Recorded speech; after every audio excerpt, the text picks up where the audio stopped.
Llega el invitado a punto de vista. Llega el invitado a punto de vista. Y a esta hora de la tarde, 5:19, le damos la bienvenida al asesor editorial del diario El Pilón, Óscar Martínez. Bienvenido, muy buenas tardes. Buenas tardes, Andrés, John Anthony y todos los oyentes de Punto de Vista. Bueno, lo hemos invitado porque el diario El Pilón, que es, como su lema lo dice, el nuestro, cumple 30 años de estar activo, y eso es una verdadera odisea, es un verdadero logro mantener un diario impreso activo y vigente en nuestro país. Yo sí quiero resaltar eso, mi querido Óscar, porque la gente, digamos, que nos escucha o los que leen no saben lo que pasa detrás, lo difícil que es hacer empresa en el tema de los medios de comunicación, cuando el mundo digital ha cobrado muchas víctimas. Usted sabe que a nivel internacional varios diarios han cerrado porque dejaron de ser rentables. Muchos se mudaron a la versión digital, pero aún así es cada vez más difícil en un entorno donde cada persona se vuelve su propio medio. Eso ocurre, es una tendencia mundial. Entonces un youtuber tiene más seguidores que un medio de comunicación tradicional. Eso ocurre en varias partes del mundo, y por eso queremos resaltar estos 30 años del Pilón. Claro, usted lo ha dicho, Andrés. Yo diría, bueno, y lo han dicho todos los que hemos pasado por eso, que de los géneros periodísticos el más sacrificado y más luchado es el de la prensa escrita, por toda la dinámica de trabajo que eso implica, ¿no? Usted inicia desde las 5 de la mañana, por decir algo, y usted no sabe a qué hora va a terminar. Esa es una dinámica intensa que está ahí de manera permanente, usted como un radar pendiente de lo que está sucediendo, pero además todo el proceso ese, como dice usted, detrás de cámara, es también bastante riguroso y tedioso, porque no es lo mismo de pronto en una emisora, en un medio de televisión, usted sale, dice su nota de 30 segundos y ya queda un buen espacio libre para otras cosas, por decir algo, o por manejar otras noticias. Acá en la prensa escrita, como en el periódico El Pilón, que es la dinámica, usted está todo el día allí procesando información, además de recibir los datos. Luego viene todo ese proceso de convertir ese contenido en noticia periodística, pero no como cualquier cosa. Usted sabe que yo diría que el lenguaje más puro, más depurado es el escrito, ¿cierto? Entonces allí no hay chance para que usted cometa errores. Obviamente como humano se comete, pero siempre la meta es el mínimo errores posible. Entonces, por decir algo, esa sola partecita, usted ya entenderá cómo es de complicado trabajar en un medio impreso y cómo lograr que, primero, que las noticias sean de calidad, segundo, que realmente cumpla las expectativas, responder a esa serie de interrogantes que diariamente se están haciendo los lectores, los suscriptores, todas las audiencias. Y ahora no son solo lectores, sino las distintas audiencias que tiene un medio de comunicación como el diario El Pilón. Porque ese es otro proceso, Andrés, que es nuevo y el que le ha tocado casi que a la brava incursionar el diario El Pilón, que es, además del tema impreso, estar allí compitiendo con ustedes, la radio, con las distintas páginas que existen, los distintos portales, en fin. Entonces la información es dinámica, el proceso es dinámico. Y sobre esa marcha y contrarreloj hay que evitar los máximos errores, al máximo los errores. Así es, y como diría alguien, las noticias no tienen horario. Y esta profesión de comunicador o de periodista, como quieran llamarla, tiene ese problema, que usted puede estar de vacaciones, pero si tiene un tema de último momento, pues tiene que suspender lo que está haciendo para poder hacerlo, investigarlo y ganarle a la competencia, porque, digamos, dicen, no, el Radio Guatapurí y El Pilón no son competencia. Claro que lo somos en el mundo digital. En el mundo digital somos competidores, y como con muchos otros portales que hay aquí en la ciudad. Yo quiero ahora concentrarme y preguntarle, porque usted es de la vieja guardia del Pilón, permítame utilizarle ese término. Usted es de los que estaban allí desde cuando empezó. Recuerdo que el Pilón fue primero semanario durante una época, luego después la demanda de noticias exigía que fuese diario, y usted estuvo en esa primera fase. ¿Cómo ha evolucionado su lectura El Pilón en estos últimos 30 años? ¿Qué cambios, digamos, usted recuerda de esa primera fase a lo que es hoy? Bueno, digamos que, Andrés, que desde el punto de vista periodístico el Pilón entró como un punto de quiebre, ¿no? En cuanto al periodismo que se ejercía, bueno, independientemente de Radio Guatapurí, en cuanto al periodismo que se ejercía aquí en la región y más que todo a nivel local, a nivel Valledupar. Usted sabe que llevaban la vanguardia siempre las emisoras. Recuerde usted que había muchos noticieros, ¿no? Está este que no ha dejado de existir nunca. Estaba uno que era muy competitivo, que estaba casi al nivel de ustedes, que era en La Voz del Cañaguate. Testimonio 24, si no estoy mal. Sí, creo que sí. Estaba Radio Reloj, estaba el Kinder que decían, estaba Galo Bravo, Guzmán Quintero, que eran periodistas nuevos, que habían llegado con mucho brío, como decimos nosotros. Estaba RCN con un espacio amplio de noticiero. Y estaban otras emisoras, Ondas de Macondo, si no estoy mal. Sí. Y entonces allí como que había un ejercicio periodístico, pero más que todo a nivel de radio. Y ahí había un alto porcentaje de periodistas empíricos, ¿cierto? Si usted recuerda. Claro que sí. Entonces, pero de todas maneras estaban reconocidos y estaban posicionados. Entra el Pilón y es como irrumpir en otro escenario. Cuando entra el Pilón, ¿ya se había acabado el diario Vallenato o todavía existía? Todavía existía el diario Vallenato, así es, que salía todos los días las 2 paginitas del diario Vallenato. Pero el Pilón entra, primero semanario, como dice usted, circulaba 2 veces a la semana, luego 3 veces a la semana, lunes, miércoles y viernes. Luego, esa fue la primera fase, ¿no? Ahí en la carrera octava con calle 14, en esa casona antigua donde está ahora Huacaó. Ahí funcionó la primera fase del diario El Pilón. Luego entró de lunes a viernes, ya solamente no circulaba los fines de semana, es decir, el sábado y el domingo. Pero ahí en esa misma casa comenzó ya el diarismo, sí, ya después sí comenzó de lunes a lunes, circulando permanentemente. Allí hubo varias fases, Andrés, y también como varias generaciones de periodistas, ¿no? Inició, yo recuerdo que y ahí está una portada ahí en los archivos, en el auditorio del Pilón está una portada, que la primera edición que circuló del Pilón fue un 17 de septiembre de 1994. Y ahí en esa misma portada dice, mañana será presentado oficialmente el diario El Pilón, es decir, el 18 de septiembre. Coincidencia con mi cumpleaños, entre otras cosas. Sí, y eso es importante porque yo le preguntaba a extra micrófono que cuál es la fecha exacta del Pilón, del nacimiento, porque por ejemplo en Guatapurí todos sabemos que es el 30 de agosto de 1963, claro. Entonces tiene una fecha exacta que fue la primera vez que salió al aire en las ondas hercianas de la emisora, pero en el caso del Pilón, quería hacerle una especie de homenaje a lo que estamos haciendo, pero el año pasado fue en septiembre, este año lo están celebrando ahora en noviembre, entonces como que tienen una fecha rotativa. No, lo que pasa es que en el Pilón últimamente no se ha celebrado un solo día, siempre se toma como que todo el mes, se toma como que el último semestre. Que es lo más inteligente, celebrar la fecha durante todo el año. Entonces fíjese que este año, muchos eventos, ya se hizo un primer conversatorio ahí en la Academia de Historia, recordando anécdotas del diario El Pilón, incluido también el proceso del diario Vallenato. Ahí se invitaron algunos periodistas como Gilberto Castillo y la hija de Lolita, Eliana...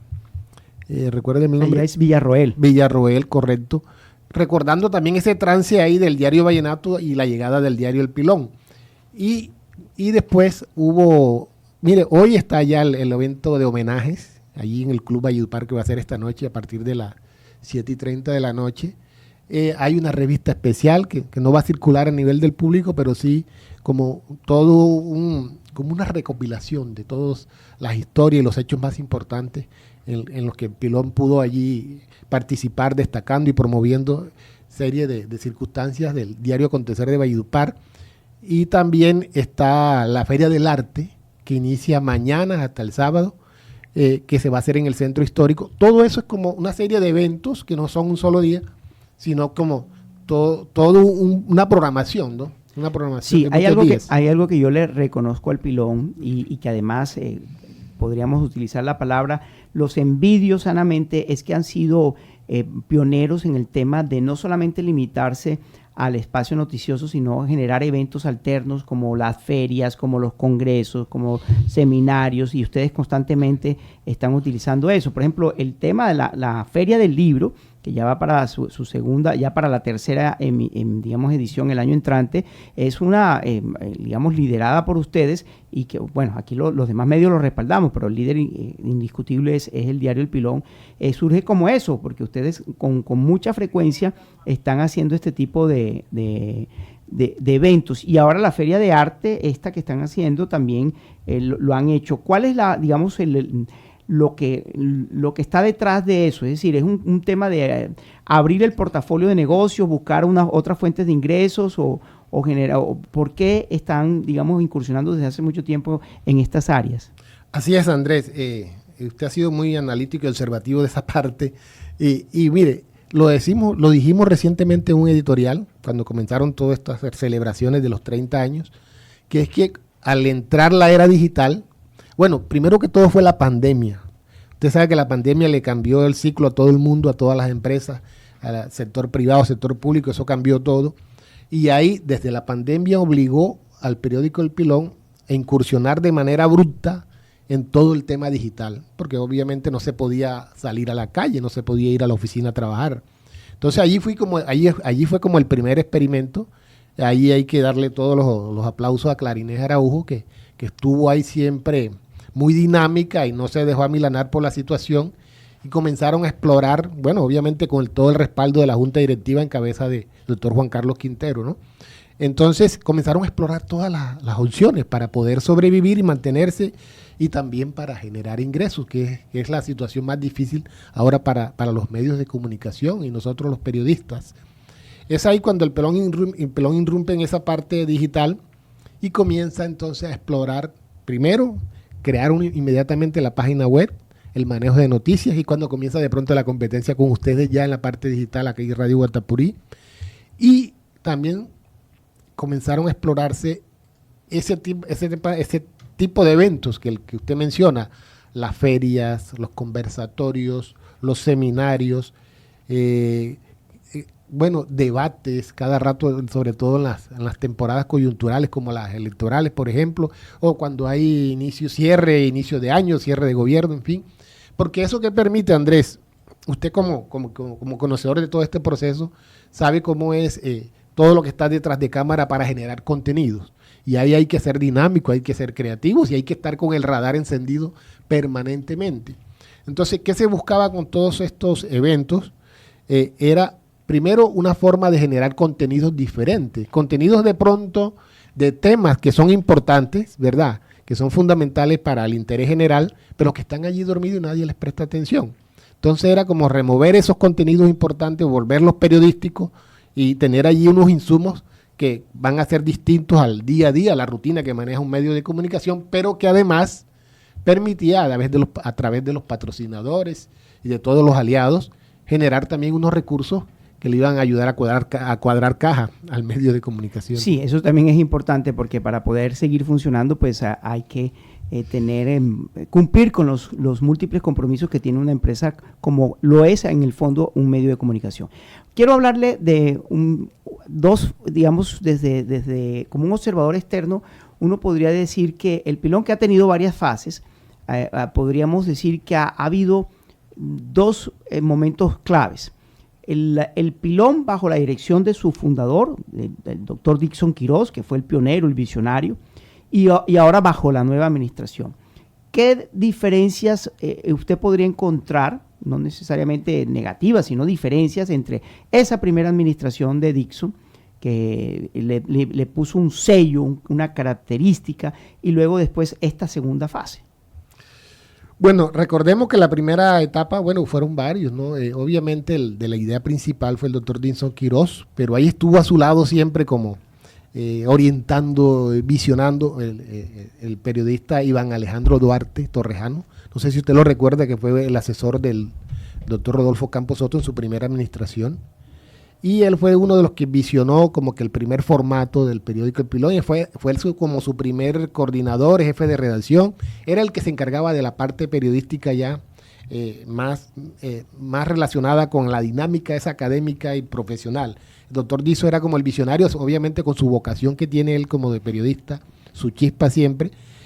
Comenzaron a darle como que la primera imprenta, el primer formato a lo que El Pilón se asemejaba en ese momento y que a la gente parece que le gustó mucho. Diferencia, bueno, yo creo que hay unas coincidencias bastante interesantes, que el doctor Quirós, siempre una persona inquieta, estructurada, acuciosa, leyendo, investigando, pero siempre con un sentido crítico y como un visionario de ciudades, de proyectos de ciudades, de regiones. En eso se parece mucho al doctor Juan Carlos, que fue quien lo sucedió ahí. Pero, ¿qué pasa ahí? Que ellos tienen como ese elemento en común. De pronto diría yo que un poco de diferencia es que el doctor Juan Carlos Quintero es como más calmado en la parte de cómo es, de generar opinión, un poco más pasivo, le gusta ser más sereno, más aterrizado, profundizar un poco los temas desde el punto de vista profesional.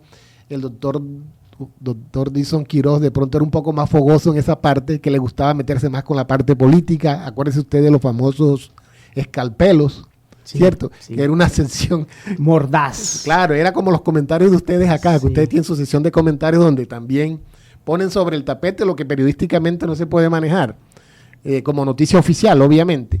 Bueno, de pronto esa partecita es como un tanto la diferencia, pero en cuanto a la visión, el manejo, incluso el cuidado, ese celo, porque el periódico El Pilón sea el medio impreso en que la gente crea, que no pierda su credibilidad, que no pierda su fundamento como un medio serio, responsable, riguroso, que se mantiene neutral y tratando de hacer el máximo esfuerzo por mantener el equilibrio. En eso se parecen mucho. Entonces, eso ha sido favorable para el periódico El Pilón, que es, digo yo, que ese es el patrimonio principal del diario El Pilón, su marca, su sello, que ya ha logrado consolidar y que pesa aquí, pesa en Bogotá, pesa en cualquier parte donde se hable de Valledupar.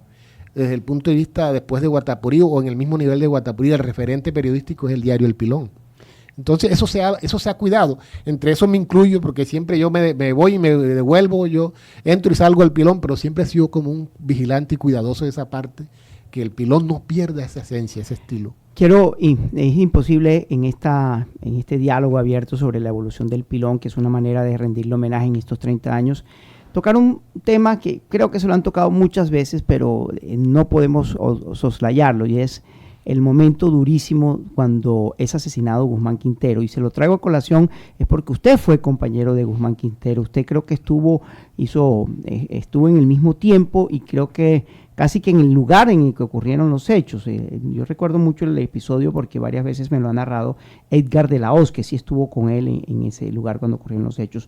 ¿Cómo impactó eso al interior del Pilón? Porque, es decir, conocemos la historia dura de su homicidio por las investigaciones que venía realizando, pero al interior del Pilón, ¿cómo se vive el que un compañero querido, admirado, haya tenido esa suerte? Es decir, ¿con qué ánimo va uno al día siguiente a hacer periodismo, a trabajar? Así es, eso fue un hecho muy doloroso, muy duro. Yo estuve en el sitio el día de la muerte de Guzmán. Éramos los tres sentados allí cuando llegó el pistolero a acabar con la vida de Guzmán Quintero. Estaba Edgar de la Hoz, Guzmán, sentados los tres allí en el Hotel Los Cardones. Y fue un hecho de verdad, no es nada contarlo, sino vivirlo. Fue impactante, lo marca uno de por vida. Y a nivel periodístico, yo tuve la oportunidad hace poquito, ahora en el año 2022, de hacer un recuento. Nunca me había atrevido a hacerlo, y lo hice ya por sugerencia casi que de los compañeros, de hacer un recuento de ese proceso vivido, de ese momento y de lo que sucedió después, tanto en la familia de él, tanto en nosotros como compañeros del periódico, y cómo afectó eso a todo el ejercicio periodístico en Valledupar. Y obvio que eso marca un antes y un después. Con Ana María Ferrer lo hemos conversado en muchas situaciones, en varios seminarios y conversatorios, de que eso nos permitió despertar de que realmente éramos nosotros blancos de unos grupos armados al margen de la ley, que creíamos que no eran capaces de meterse con un periodista, pero eso demostró que sí. Entonces, a partir de ahí tomamos conciencia de ese peligro en el que estábamos nosotros permanentemente, y aunque queramos o no, siento que sí hubo un periodo de autocensura bastante crítico. Usted recuerda cuando estuvo todo el conflicto armado en su mayor intensidad, ya uno no se atrevía a manejar ciertas informaciones, o si las manejaba era hasta cierto punto, no entraba ya a profundizar Eso realmente sí afectó el ejercicio periodístico, tanto a nivel Valledupar como en el Cesar y en toda la costa. Ese hecho de Guzmán Quintero fue un hecho que preocupó a la FLIT, a todos los organismos nacionales e internacionales de prensa, al punto que se convirtió en un crimen de lesa humanidad. Y de verdad que después de eso han venido muchas reflexiones, Andrés, y todas apuntan a que el periodismo en ese momento estaba amordazado. Sí. ¿Sí? Estamos hablando de 25 años atrás, 1999, 16 de septiembre, precisamente 2 días antes del nacimiento del Pilón, cuando es asesinado Guzmán Quintero, y el Pilón en ese momento tenía 5 años, y ese era el tipo de censura, la censura por violencia. Pero ahora, ¿qué tipos de censura ha sido objeto el Pilón? Es decir, ¿lo han castigado por la pauta las entidades estatales por su línea editorial? ¿O qué otro tipo, digamos, de riesgos y desafíos enfrenta el medio?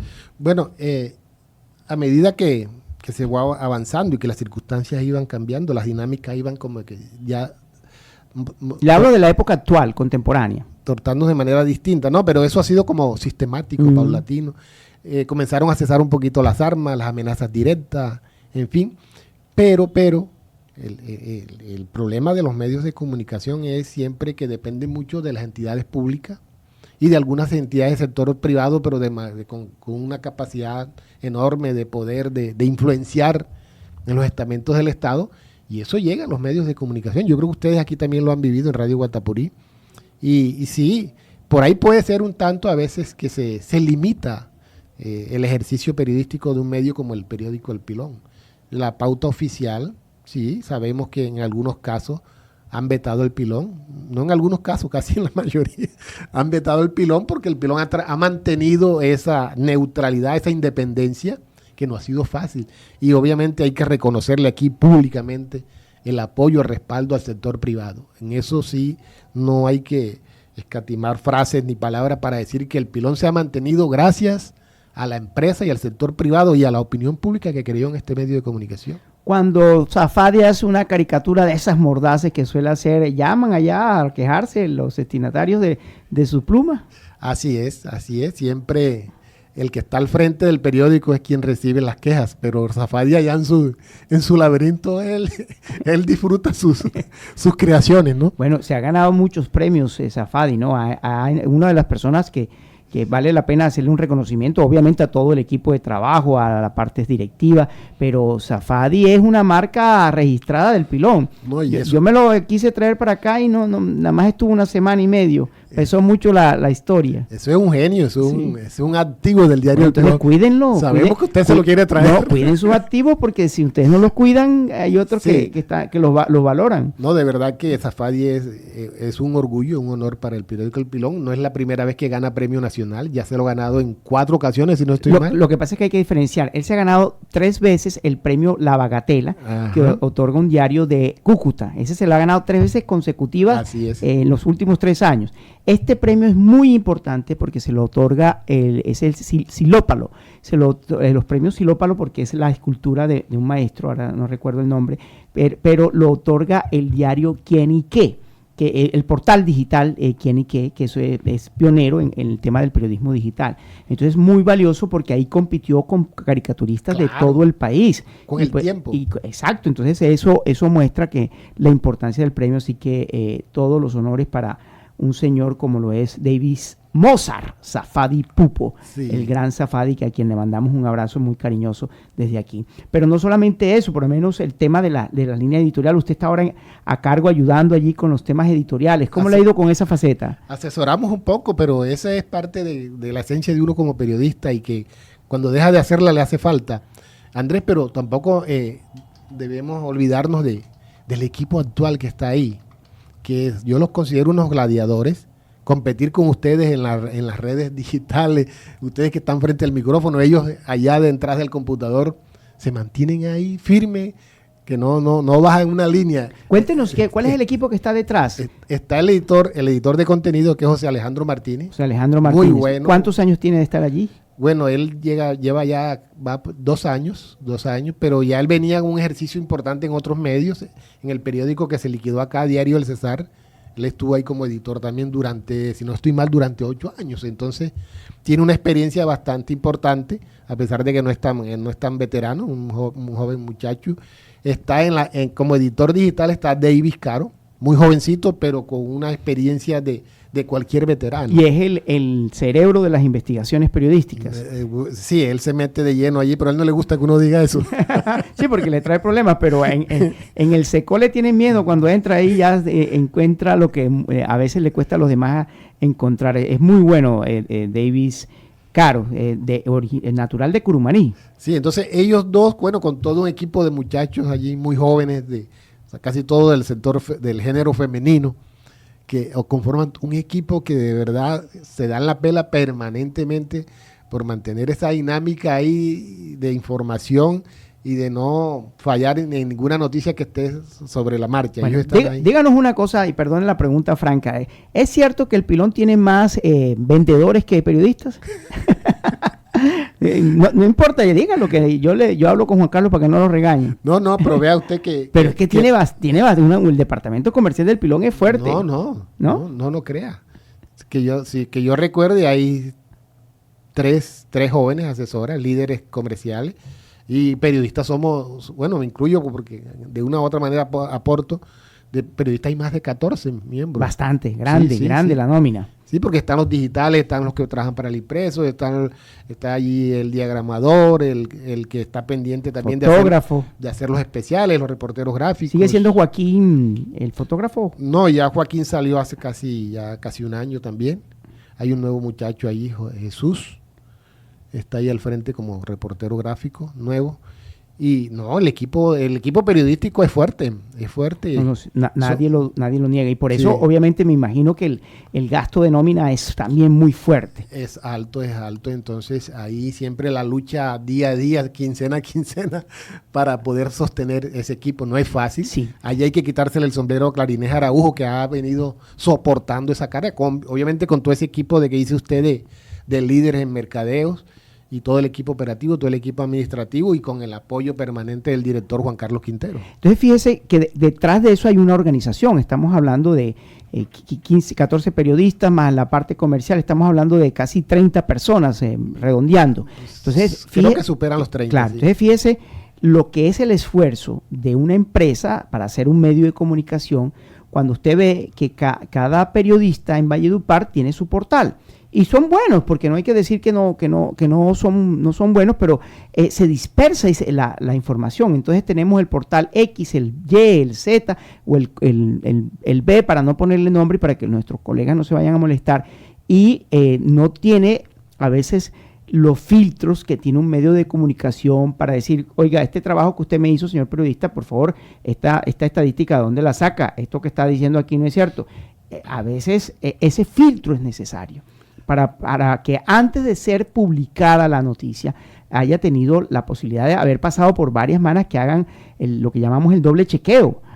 A veces hay muchos portales aquí irresponsables que publican sin verificar la noticia o sin agregarle valor. Toman el famoso boletín de prensa que emite la alcaldía, la gobernación, el ICBF, el SENA, que mañana rinde cuenta, y entonces lo transforman en noticia sin ningún tipo de valor agregado. Eso explica un poco, Andrés, lo que decíamos al inicio, cuando usted me preguntaba cómo era esa dinámica detrás de cámara o detrás del computador. Es precisamente esos filtros que dice usted, porque obviamente un portal de una persona cualquiera o de cualquier periodista no va a tener la misma rigurosidad que tiene el medio de comunicación ideal, oficial de una región como Valledupar y el Cesar y La Guajira, porque el Cesar tiene incidencia en todas esas regiones y a nivel del Caribe, a nivel de Bogotá.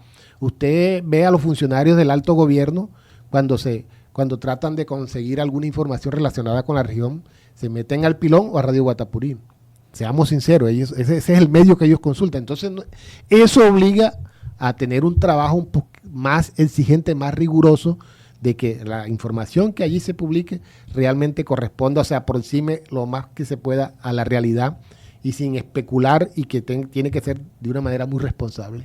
Oscar, mire, se nos ha pasado el tiempo volando. No, pero es que sabroso hablar de esto. Claro que sí, pero ha sido muy agradable. La gente está contenta con la entrevista, les parece amena y además usted es una persona, es un gran conversador. Yo quiero ahora plantear el tema de la reflexión, que es un tema global.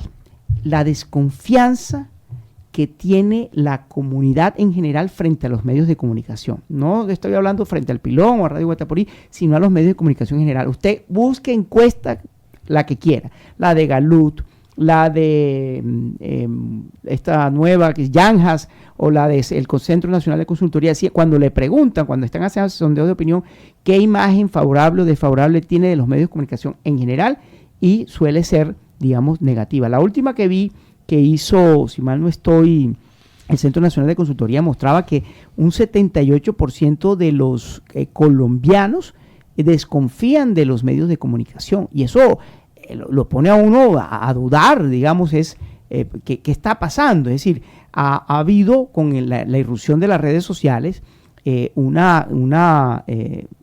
tema de cuestionamiento a la información que producen los medios sociales, y más con el tema, digamos, el caso Vicky Dávila, que era una periodista con una tribuna y muy amplia, una plataforma tan grande como Semana, con tantos millones de suscriptores, que estaba en una, más que periodismo, una oposición franca en contra del gobierno actual. Entonces, esto por supuesto lleva a que la gente diga, oiga, ¿a quién está hablando aquí? ¿La periodista o la candidata presidencial? ¿Cuál es su lectura de lo que está pasando frente a la pérdida de confianza y de los medios de comunicación en el mundo, y en Colombia y en el caso nuestro? Mire, eso se refleja en una pregunta que me hizo una activista política de un municipio cercano, bueno, el municipio de San Diego. Me dice una persona activista del sexo femenino, me dice, ¿cuál cree usted que son más corruptos, los medios de comunicación o los políticos? Y yo le digo, bueno, la sola pregunta a mí como periodista que tú me la hagas me ofende. Porque esa persona tomaba como referente a un medio de comunicación que había cometido muchas embarradas, acá tampoco voy a decir el nombre, acá en Valledupar, lo tomaba como referente como el ejercicio periodístico. Y es que no podemos, por un medio que de pronto cometa un error o que tenga un mal manejo, no podemos generalizar a todos los medios de comunicación. Pero lo cierto es que, Andrés, los Juan Gozaín, los Yamit Amat del periodismo han venido cediendo en ese terreno. Tenemos que reconocerlo. Y se han envejecido, además, ya están, el maestro Juan Gozaín, se acabó CMI la noticia, perdón, se acabó Yamit Amat, se acabó CMI la noticia y Juan Gozaín está enfermo, muy enfermo además. No, yo me refiero a que los perfiles parecidos, sí, claro, los de ellos, que están activos, que están en estos momentos al frente de los distintos medios de comunicación más importantes del país, no han sido tan radicales como fueron estos dos señores. Ya ellos han venido cediendo terreno frente a propuestas indecentes, eso tenemos que reconocerlo, frente a manejos indecentes que vienen desde las entidades públicas, que vienen desde los jefes de partidos políticos. Entonces, eso ha hecho mella. Obviamente que eso llega a la gente, llega a la opinión pública y le genera va ampliando ese margen de desconfianza, de esa falta de credibilidad en los medios de comunicación. Eso es una tarea muy difícil, muy compleja, de mantener nosotros como periodistas y como representantes de medios de comunicación la confianza en la gente. Pero es que no solamente ocurre con el periodismo, Andrés. En estos momentos en Colombia ocurre con todas las entidades. ¿En qué cree la gente? A ver. Sí, oiga, eso me gusta su reflexión. No es solamente los medios, no creen en la iglesia, no creen en el ejército, no creen en las autoridades, en el Congreso, pues obviamente siempre aparecen en los últimos lugares, ni en la Cruz Roja, creen los colombianos. O sea, hay un tema de incredulidad general. Sí, entonces eso explica que no es solo los medios de comunicación por querer hacerlo, sino que como que es las dinámicas del este mundo moderno. Algo está pasando allí que todo el mundo ha perdido credibilidad, todas las entidades, los estamentos, la mayoría. Mire que el Ejército Nacional era la entidad en la que más creía la gente hace unos años, ¿no? En la Policía Nacional. Obviamente siguen siendo buenas instituciones, pero no tienen el mismo nivel de credibilidad que tenían unas 2, 3 décadas atrás, ¿cierto? Entonces, eso también ha permeado y ha incidido en los medios de comunicación. Sí, señor, me refería a la encuesta Sabemos, la opinión ciudadana, de Yanjas. Ha hecho 3 entregas, una en septiembre, otra reciente en octubre, y en ambos el tema de los medios de comunicación nos ha ido mal. Bueno, se nos acabó el tiempo, 5:54 minutos. Fíjese, cuando se disfruta el tiempo pasa volando. Quiero finalizar extendiéndolo a través suyo. Usted lleve ese mensaje a todo el equipo humano, técnico, periodístico del diario El Pilón. Las sinceras felicitaciones de Radio Guatapurí y de todo su equipo a este diario que, como muy bien dice su lema, es nuestro. Lo queremos, lo apreciamos y larga vida al Pilón. Gracias, Andrés, de verdad un rato muy ameno aquí con usted y con todos nuestros oyentes o los oyentes suyos, porque son los mismos oyentes del Pilón también. Gracias, de verdad. Esto es importante, de verdad, hacer estas reflexiones, y para eso es que también son importantes los seminarios, los conversatorios que permanentemente está promoviendo el diario El Pilón, y apoyamos también los que organizan otras entidades, porque es que a través de las reflexiones es que se puede lograr como que orientar un poco mejor de lo que está pasando, y que la sociedad tome conciencia de qué es lo malo y qué es lo bueno, y cómo, por dónde es que se debe reenderezar el camino, por dónde es que se debe abrir la nueva ruta para que las cosas mejoren, porque esta sociedad necesita de líderes, de orientadores permanentemente. Una pregunta que se me quedaba en el tintero. ¿Usted cómo vio este tema de la tasa de seguridad, la reacción de los gremios de la ciudad, de los ciudadanos, esta protesta simbólica que hicieron en la asamblea y el resultado final? Bueno, no solo eso, Andrés. Hay 2 temas puntuales en los que usted desde aquí y nosotros desde el Pilón siento que cumplimos con nuestra misión y nuestro deber como periodistas, que fue la famosa tasa de seguridad por la seguridad y el tema de la fotomulta. Mire todo lo que ha pasado, pero esos comenzamos a generarlo. Creo que abanderamos esos temas, los demás medios también, pero siento que la fuerza mayor fue de Radio Guatapurí y Diario El Pilón. Y eso es una muestra de que los medios todavía ejercemos control social. Eso es una satisfacción que uno como periodista debe sentir, ¿no? Claro que sí. Bueno, que disfruten la fiesta de esta noche, pero obviamente dejen la edición lista, ¿no? Gracias, Andrés. No, eso me decía, ahora que venía en el camino me decía José Alejandro Martínez: hermano, acuérdense que hoy cerramos temprano porque tenemos el evento del club. Claro, pero ya esa edición de mañana está adelantadísima. Que disfruten mucho, larga vida al Pilón, 30 años más, 30 años de periodismo, que sean 100 más aquí en Valledupar. Gracias.